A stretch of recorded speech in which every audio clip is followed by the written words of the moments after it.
Will Davis tampak seperti seorang lelaki yang terperangkap dalam pusaran kemalangan hidup dan pelajaran yang sulit. Sore itu, dia sedang makan siang bersama orang tuanya di sebuah restoran yang nyaman dan memutuskan sudah tiba masanya untuk memperkenalkan pacarnya, Jim. Jill berbagi berita gembira bahwa dia telah mendapat pekerjaan di sebuah perusahaan besar yang langsung membuat wajah Roger dan istrinya berseri-seri. Namun, Roger mengambil momen itu untuk mendorong putranya meraih ambisi, menyemangati Will untuk bercita-cita lebih baik daripada magang bergaji rendah sebagai editor. Pekerjaan yang nyaris tidak bisa menutupi tagihannya. Roger mengingatkan Will bahwa meskipun sudah dewasa, dia masih bergantung pada bantuan bulanan, dan dia tidak menyukai itu. Sebelum pergi, Roger menyerahkan uang saku terakhirnya, sambil menyatakan ini adalah uang sakunya yang terakhir, dan Will harus mulai mencari nafkahnya sendiri. Keesokan paginya di kontrakan mereka, kegembiraan Jill dengan cepat berubah menjadi ketidakpercayaan saat ia melihat Will memamerkan TV baru yang baru saja dibelinya. Bangga sekali, Will menjelaskan dia telah menghabiskan uang sakunya yang terakhir untuk menonton televisi, yakin bahwa ia bisa saja meminta lebih banyak uang jika diperlukan. Ia menepis perkataan ayahnya, yakin bahwa itu hanya gertakan. Jill terdiam, tidak yakin harus berkata apa. Rumah tangga mereka terdiri daripada berbagai macam teman seruman ketahan. Seorang programmer yang santai, Luke, yang sedang tidak bekerja, dan Charlie, seorang guru sekolah dasar yang sangat mencintai alkohol. Meskipun mereka semua menanggung beban, ketidakstabilan keuangan terus menghantui. Keadaan semakin memburuk bagi Will sore itu ketika bosnya menjatuhkan palu, memberitahunya bahwa perusahaan berada di ambang kebangkrutan, dan semua pekerja magang harus diberhentikan. Will, tercengang dan tak berdaya, kehilangan satu-satunya sumber pendapatannya dalam sekejap. Malam itu juga, Will menjelajahi internet untuk mencari lowongan pekerjaan dan mendapat pekerjaan sebagai manajer motel. Merasa optimis, ia segera memulai pekerjaannya. Segala sesuatunya tampak berjalan lancar hingga bencana melanda. Seorang tamu lelaki masuk ke sebuah kamar saat Will sedang bertugas, dan meskipun lelaki itu tampak normal, pada pagi harinya, ia ditangkap polis karena melakukan transaksi dada di kamar tersebut. Insiden itu membuat Will kehilangan pekerjaannya lagi, dipecat untuk kedua kalinya hanya dalam beberapa minggu. Karena sangat kekurangan uang, Will meminta bantuan ayahnya, berharap dapat bergantung pada Roger seperti yang dilakukannya di masa lalu. Namun Roger punya kabar buruk sendiri. Baru saja dipecat, Roger mengakui bahwa dia sedang berjuang untuk memenuhi kebutuhan hidupnya dan tidak dapat menyisihkan sedikit pun uang untuk Will. Sekarang menghadapi kesulitan keuangannya sendiri. Dukungan Roger telah mengerini di tengah kekacauan itu. Loki mengajak teman-teman serumahnya keluar untuk merayakan malam di bar, bersemangat untuk menandai tawaran pekerjaan pertamanya, sementara yang lain berpesta. Will duduk diam, hanya ada di sana untuk mengambil makanan dan mengalihkan pikirannya dari masalahnya. Keesokan harinya, Will mendapati dirinya mencurahkan isi hatinya kepada Jill saat berkunjung ke sebuah toko pakaian. Dia berbagi mimpinya, meminjam uang dari bank untuk memulai bisnis pengiklanan. Namun, Jill kurang senang, bukan karena dia tidak mendukungnya, tetapi karena dia merasa waktunya tidak bisa lebih buruk lagi. Dia ingin Will memprioritaskan mencari pekerjaan stabil sebelum terjun ke usaha yang berisiko. Percakapan mereka berubah menjadi pertengkaran, dengan Jill yang memperingatkan bahwa jika dia terus mengejar ide bisnis itu, dia mungkin akan mempertimbangkan kembali hubungan mereka. Akhirnya, Will mengalah dan berjanji untuk mengalihkan fokus untuk mencari pekerjaan lain. Sementara itu, Roger berada di sebuah kafe dan berusaha menutupi perjuangannya sendiri. Saat istrinya menelepon, dia menggambarkan keadaannya normal dan mengaku sedang sibuk bekerja. Namun, kebenaran tetap tersembunyi. Roger belum mengungkapkan bahwa dia telah kehilangan pekerjaannya. Keretakan dalam kehidupan mereka tumbuh lebih dalam karena masing-masing dari mereka menghadapi masalah mereka sendiri dalam keheningan dan ketahanan. Di sisi lain, Charlie tampaknya sedang mengalami gelombang perubahan dalam karir mengajarnya. Pada suatu hari di kelas kimia, seorang guru lain datang dengan tawaran yang tidak dapat ditolak Charlie. Ia mengusulkan untuk beralih menjadi guru olahraga, mempermanis kesepakatan dengan gaji tambahan $100 per minggu. Tanpa membuang waktu, Charlie langsung memanfaatkan kesempatan itu. Sementara itu, Will mendapat secercah harapan di tengah perjuangannya. 2 hari kemudian, dia menerima panggilan untuk wawancara di sebuah perusahaan besar. Tetapi kurangnya fokus Will hampir membuatnya kehilangan kesempatan itu. Selama wawancara, alih-alih terlibat, ia malah asyik dengan telepon genggamnya, tindakan yang hampir membuatnya dikeluarkan. Namun, saat ia memamerkan iklan video yang diditnya, perwakilan HRD terpesona oleh keterampilannya, sehingga ia terhindar dari penolakan. Hari berikutnya membawa momen putus asa lainnya, karena keuangannya terkuras. Will tidak punya pilihan, selain menjual TV yang dibelinya dengan bangga belum lama ini. Tepat saat pembeli hendak pergi dengan TV-nya, Will menerima berita gembira bahwa ia telah dipekerjakan sebagai editor video dengan gaji besar sebesar $26.000 per bulan.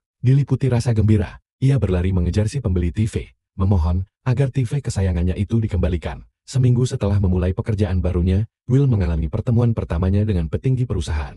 Meskipun dia mengira itu akan menjadi hubungan biasa, dia segera mengetahui sebaliknya. Alih-alih mengenakan pakaian formal, ia muncul dengan pakaian santai dan kasual. Saat ia mempersembahkan suntingan videonya, ia menghadapi kritikan tajam dari wakil sutradara, Catherine. Ia menyerahkan buku panduan pembuatan iklan dan dengan tegas menyuruhnya mengikuti aturan-aturannya daripada membuat karya yang asal-asalan. Selain itu, dia menegurnya atas penampilannya, menekankan pentingnya berpakaian rapi dan profesional sesuai dengan standar perusahaan. Catherine mengeluarkan peringatan, jika dia tidak memperbaiki perbuatannya dalam waktu 1 bulan, dia akan dipecat.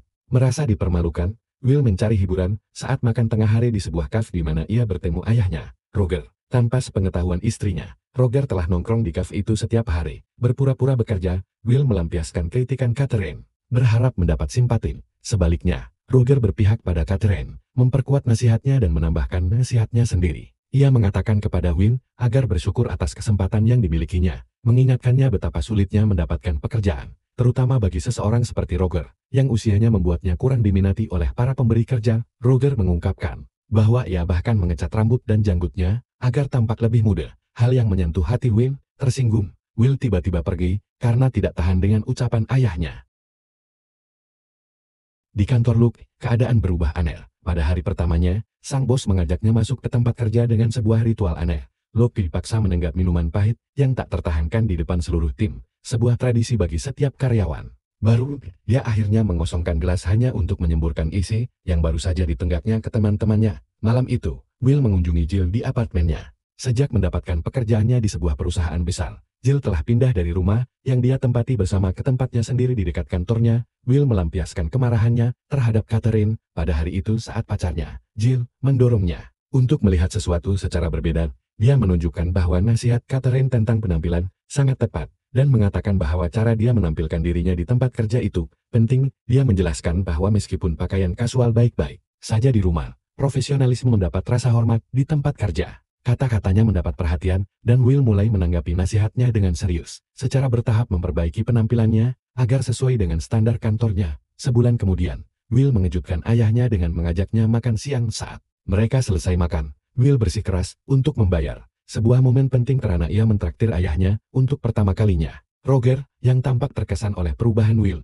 mengakui kedewasaan yang telah dikembangkan putranya. Will mengambil kesempatan untuk meminta maaf atas kesalahan yang pernah dilakukannya di masa lalu, dan mengakui bahwa ia tidak selalu mendengarkan nasihat ayahnya. Untuk lebih menunjukkan rasa terima kasihnya, Will mengundang Roger ke kantornya. Dia mempunyai rencana untuk membuat video lamaran kerja untuk ayahnya. Di tengah rekaman, Roger menjadi gugup dan meminta Will untuk berhenti. Emosinya meluap ke permukaan saat dia menceritakan perjuangannya sejak dipecat, menyesali betapa tidak adilnya hal itu. Setelah bertahun-tahun menjadi pekerja yang setia dan teladan, meski kecewa, ia mengungkapkan bahwa ia masih berharap dapat berkontribusi kepada perusahaan. Saat Roger mencurahkan perasaannya, Will dengan tenang terus merekam, menangkap ketulusan dan keteguhan ayahnya. Ethan punya bakat untuk mengguncang banyak hal dengan cara yang paling tidak konvensional. Suatu sore, dengan menggunakan aplikasi pelacak yang dikembangkannya, ia mengikuti seorang bos perusahaan sampai kamar kecil. Di suatu momen yang jelas-jelas canggung, Ethan menerobos masuk di tengah-tengah urusan dan menawarkan kreasinya. Dia menjelaskan bahwa aplikasinya jauh lebih unggul dibandingkan perangkat lunak pelacak lainnya, dengan tingkat keakuratan yang tak tertandingi. Setelah beberapa negosiasi yang menegangkan dan canggung, sang bos setuju untuk membeli aplikasi Ethan, membuatnya merasa menang, meskipun sedikit malu. Sementara itu, keesokan harinya di kantor, kerja keras Will akhirnya membuahkan hasil. Catherine memuji keahliannya yang berkembang dalam penyuntingan video dan mengisyaratkan perubahan besar yang akan terjadi. Dia menyampaikan kabar bahwa sang direktur akan segera pensiun dan dia siap dipromosikan ke posisi yang didambakan itu. Dengan nada bercanda, Catherine memberitahu Will bahwa jika dia terus melakukan pekerjaan baiknya, dia akan mempertimbangkan untuk mempromosikannya menjadi wakil direktur, sebuah posisi yang dapat mengubah karirnya. Malam itu, saat bekerja, lebih masa, kelelahan menguasai Will. Dalam kondisi lelahnya, ia tidak sengaja mengunggah salah satu video iklan lamanya ke YouTube. Awalnya tidak menyadari kesalahannya, dia mendapat telepon dari Ethan. Di tengah malam, Ethan, yang tidak sengaja menemukan video itu, dengan gembira memberitahu Will bahwa video itu telah melejit ke posisi tren nomor 1 di YouTube. Ketika Will memeriksa dan melihat sendiri kejayaan viral tersebut, ia tidak dapat menahan kegembiraannya dan berteriak penuh kemenangan. Kejayaan itu membuka pintu baru bagi Will. Keesokan harinya, ia didekati oleh Lon, seorang usahawan yang ingin bekerja sama. Lon menawarkan Will posisi sebagai pembuat iklan untuk perusahaan barunya, bukan sebagai karyawan, tetapi sebagai bagian dari kemitraan. Bagi hasil keuntungannya sederhana, hanya 20%, tetapi kebebasan untuk membuat video tanpa batasan menarik bagi Will. Dia tertarik dengan kesempatan untuk bekerja sesuai dengan ketentuannya sendiri. Malam harinya, Will menuju ke apartemen Jill. Bersemangat untuk menyampaikan berita tentang tawaran loan, namun rencananya berubah ketika dia mendapati Jill menangis di sudut kamarnya. Ketika dia bertanya ada apa, dia mengungkapkan bahwa dia baru saja dipecat saat dia sedang berencana untuk mengambil cicilan untuk rumah impian mereka. Berita itu sangat memukul Will, dan dia memutuskan untuk menahan diri menyebutkan tawaran loan. Sebaliknya, dia meyakinkan Jill bahwa dia berada di jalur yang tepat untuk dipromosikan dan mengundangnya untuk pindah kembali ke rumah sewanya sampai dia menemukan pekerjaan baru. Dengan enggan, Jill setuju, sementara Will menghadapi tantangan di kantor. Roger bergulat dengan rasa frustrasinya sendiri. Di kafe, ia menceritakan perjuangannya kepada pelayan, meskipun telah melamar ke banyak perusahaan, ia belum mendapat panggilan kembali. Karena kehabisan akal, ia mengumumkan rencananya untuk menyerbu salah satu perusahaan dan menuntut pertemuan dengan HRD. Setelah melihat tweet Roger tentang rencananya yang drastis, Will tahu dia harus turun tangan. Ia segera menelepon Luke dan meminta bantuannya untuk menolong Roger sebelum keadaan menjadi tidak terkendali. Meraih CD video lamaran kerja yang telah diditnya untuk Roger, Will mengumpulkan teman-temannya Luke, Ethan, dan Charlie dan berangkat untuk menghentikan ayahnya di gedung perusahaan. Kelompok itu mendapati Roger diusir oleh petugas keamanan setelah mencoba menerobos masuk. Karena malu, Will meminta maaf sebesar-besarnya kepada para penjaga dan mencoba meyakinkan Roger untuk pergi. Namun ketika HRD tiba-tiba lewat, Roger memohon bantuan Will dan teman-temannya masuk dan bersama-sama mereka mengalihkan keamanan, memberi Roger kesempatan untuk masuk ke dalam gedung. Di dalam, Roger memperkenalkan dirinya kepada pengurus SDM dan menyerahkan CD berisi video lamaran kerjanya. Meski tidak tahu isi pastinya, Roger mempercayai kemampuan mengedit putranya, ketulusan, dan usahanya menggerakkan pengurus SDM yang setuju untuk mewawancarainya. Ketika Roger keluar dari gedung itu, dia berseri-seri karena bangga. Ia mengumumkan kepada Will dan teman-temannya yang diikat dengan tali keamanan bahwa ia telah mendapat pekerjaan dan akan mulai bekerja keesokan harinya. Kelompok itu bersorak kegirangan, gembira mendengar berita itu. Will kembali ke kantor dengan perasaan puas, namun suasananya tegang. Banyak pekerja yang dipecat, dan Catherine menjelaskan alasannya. Setelah resmi menjabat sebagai direktur baru, ia langsung membersihkan kantor, memberhentikan siapapun yang tidak memenuhi standar. Dia menyerahkan kontrak baru kepada Will, memberitahukannya tentang promosinya menjadi wakil direktur dan gajinya yang 2 kali lipat. Meskipun Will gembira dengan peningkatan keuangan itu, dia tidak senang berada di bawah perintah ketat Catherine. Namun, demi Jill dan masa depan mereka, dia memutuskan untuk memberikan segalanya dan membuktikan nilainya. Malam itu, kembali ke kontrakan, Jill mencapai batasnya. Keadaan tempat yang berantakan mendorongnya untuk menyuarakan kekesalannya. Will, yang selalu optimis, mencoba meredakan kekhawatirannya dengan berjanji bahwa begitu dia menerima bonus, dia akan membeli sebuah apartemen kecil hanya untuk mereka berdua. Upayanya untuk meyakinkan menghasilkan ketenangan sesaat. Beberapa hari kemudian, Will membawa Jill ke pesta Natal kantornya. Di tengah obrolan dan pergaulan di hari raya, pasangan itu bertemu dengan Catherine. Jill memperhatikan bagaimana Will memaksa dirinya untuk tetap sopan dan tenang. Meskipun jelas, dia merasa tidak seluasa di dekatnya. Pada saat itulah, Jill mendapat pencerahan. Will menjalani pekerjaan ini bukan untuk dirinya sendiri, tetapi untuk membangun masa depan bersama mereka. Kesadaran itu menghantamnya dengan keras. Saat Catherine menjauh, Jill menoleh pada Will dan menyampaikan permintaan maaf yang berbobot tulus. Lalu, dengan tindakan yang berani, dia merobek kontrak kerja barunya. Saat itu juga, dia mengatakan kepadanya bahwa dia akan mendukungnya sepenuhnya jika dia ingin mengejar mimpinya untuk memulai perusahaan pengiklanannya sendiri. Will sangat gembira. Tanpa ragu, dia pergi mencari Catherine. Setelah mengungkapkan semua itu, dia mengungkapkan rasa frustrasinya dan secara resmi mengundurkan diri. Dia meninggalkan kantor dengan Jill bergandengan tangan, merasa lebih ringan dan lebih penuh harapan daripada yang dirasakannya selama berbulan-bulan. Seiring berjalannya waktu, kehidupan berubah menjadi lebih baik bagi semua orang di lingkaran. Gwen, Ethan, Charlie, Luca, dan Roger berkembang pesat dalam karir mereka masing-masing.